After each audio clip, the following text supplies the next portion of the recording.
When you grow up without emotional love at home, it doesn't just hurt in childhood. It fundamentally reshapes your brain in ways that haunt you well into adulthood. And if you never received steady emotional warmth, affection, or validation as a kid, there are 5 devastating patterns you're almost certainly carrying with you right now. Let's talk about what's really happening beneath the surface. Real quick, if this kind of psychology content hits home for you, subscribe and comment where you're from. It genuinely helps me keep creating these. All right, let's dive in. So here's what developmental psychology has revealed to us. When a child is deprived of consistent love, whether through neglect, emotionally absent parents, or affection that came with conditions, it creates what psychologists call attachment wounds. And these don't simply heal over time. They fundamentally alter how you perceive yourself, how you bond with others, and how you exist in the world. Here are 5 ways this manifests. First, you live in a constant state of relationship anxiety. Your nervous system discovered early that love was unreliable or came with strings attached. So now, as an adult, you're endlessly watching for warning signs that someone's about to abandon you, pull away, or retract their affection. You dissect every text message. You spiral over subtle shifts in tone. You steel yourself for rejection, even when everything seems perfectly fine. It's mentally and emotionally draining, but it's not irrational fear. It's a defense mechanism that kept you safe when you were a child, navigating an unpredictable emotional landscape. Psychology labels this anxious attachment, and it originates directly from inconsistent early caregiving. Your brain is still desperately trying to predict and manage what it couldn't control back then. The second effect is you fundamentally cannot accept love or praise. Someone offers you kindness, and your instant response is deep discomfort, automatic disbelief, or the compulsion to reject it. Here's the psychological reality.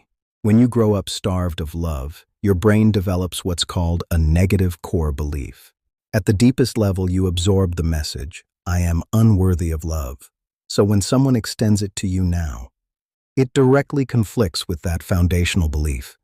It genuinely feels wrong.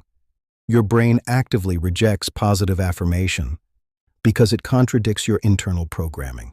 And this creates an agonizing paradox. You desperately crave love but cannot hold on to it when it's freely offered.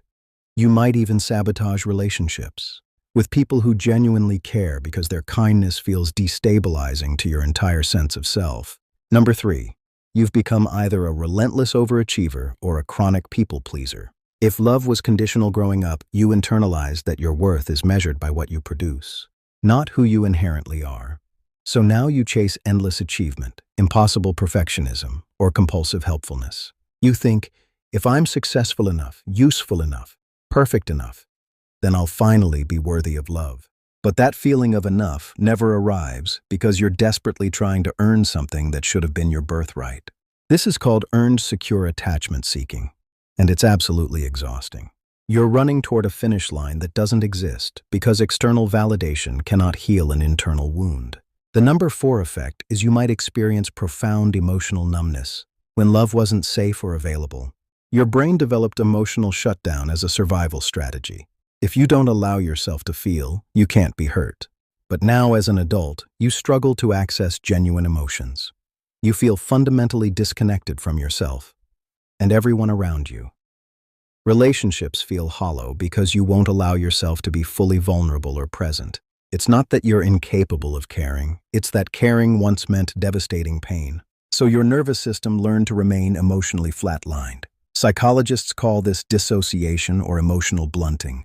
And it's one of the most profoundly misunderstood effects because from the outside you might appear completely functional, but inside, you're utterly disconnected from yourself.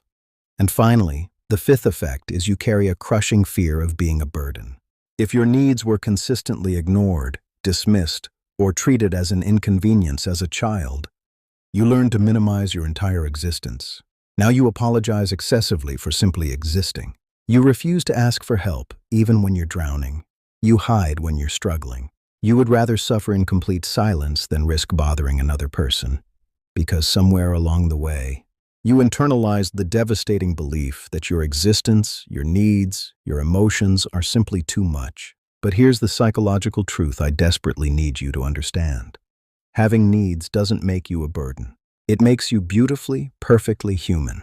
The people who made you feel otherwise were tragically wrong. And unlearning this painful belief is absolutely possible. If you recognize yourself in any of these 5 effects, I need you to hear this. You're not broken or damaged. You adapted brilliantly to survive a childhood that failed to give you what every child deserves. And recognizing these patterns, that's the crucial first step toward genuine healing. For more psychology deep dives like this, check out my newsletter in the description. Every week, I explore topics like trauma, attachment, and human behavior. No fluff, just raw psychological insight.